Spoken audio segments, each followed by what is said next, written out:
July is when my grandparents would take that annual road trip. So on the way going, we just decided to stop in Pennsylvania to see Aunt Hattie and our cousins and what have you, to see my grandmother's sister, Aunt Victoria, and her children.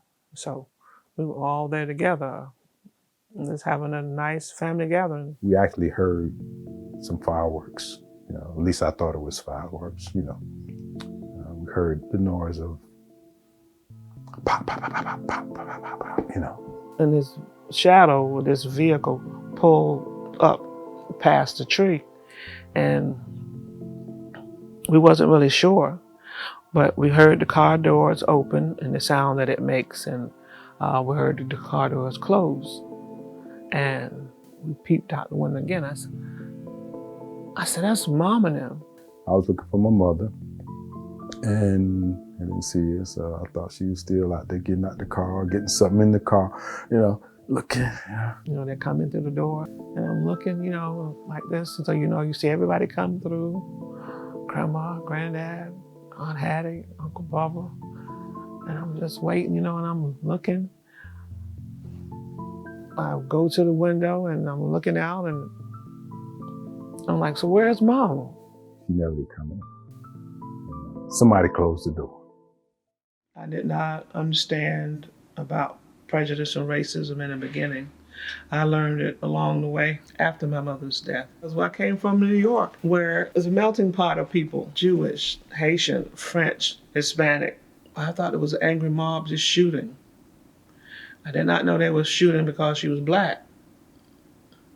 It took me a minute to get that one. We didn't know why they chose Lillie Belle. They didn't know her. They didn't know my family. She jumped out the car to get in the front, to take the wheel from Hattie, because Hattie couldn't get the car off the track.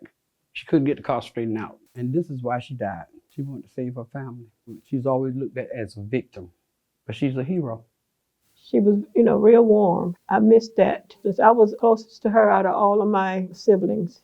Sometimes we didn't even have to speak. Well, at least I didn't have to speak. She could tell when I was feeling sad or uncomfortable about something, We just had that closeness. Lillie Belle was one of the persons that Mom and them depended on to help with the younger kids. And we were the younger kids. And her and Jenny kind of like babysat and took care of us. They was like our second moms. So they did a lot for us. Mama kind of like withdrew into herself.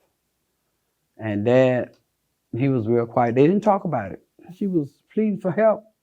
And her mother and father in the car and can't do nothing.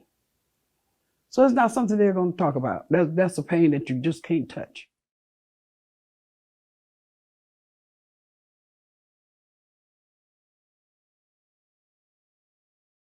"25 years of nightmares and reaching and crying out, night sweats and mood swings and just crying. I couldn't tell you why I was crying. I was angry. I couldn't tell you why I was angry. I did not know what that was. But after 25 years, it stopped. It stopped. I slept through the night. I felt better. I was okay. I think going through the trial was worth it, with the pain that everybody went through in the family. Going through the trial, I was very disappointed. Those boys, they were boys. with all that happened. And they were young and impressionable. They was being coerced by older people. And it's the older people who should have took the blame for it. The process itself, I was not satisfied with it. I felt like it was being pushed under the rug. This puts it in perspective that, you know, racism was everywhere, you know. And it's not everyone, but definitely it's people everywhere that has that perception, you know, that they are better than or you are less than, and they can do stuff to you without any consequences. So you always had to be aware of that, you know, when you're dealing with people. You learn that you are at risk just because you are a minority. It's saddening. You know, it makes you think, well, what do people have to go through to get them to really take it seriously enough to make a change? You know, in our law enforcement, in our laws. And the laws are good, but it's just that the laws discriminate. They don't hold each person to the same degree of accountability. We should be talking about it because it's a part of what's happening in the world today, still, in this 21st century. You know, people still have that hatred. You know, they still have that prejudice. And that doesn't seem to be changing in a positive way. The system is broken, it's damaged. Justice is not equal. Justice is not blind. Okay, if I have a title, a badge, or a position in a hierarchy, then you tend to slap me on the hand. But the person who has no defense, no big dollars, no support team, you throw them away. The system is broken. We all want the same thing for our children.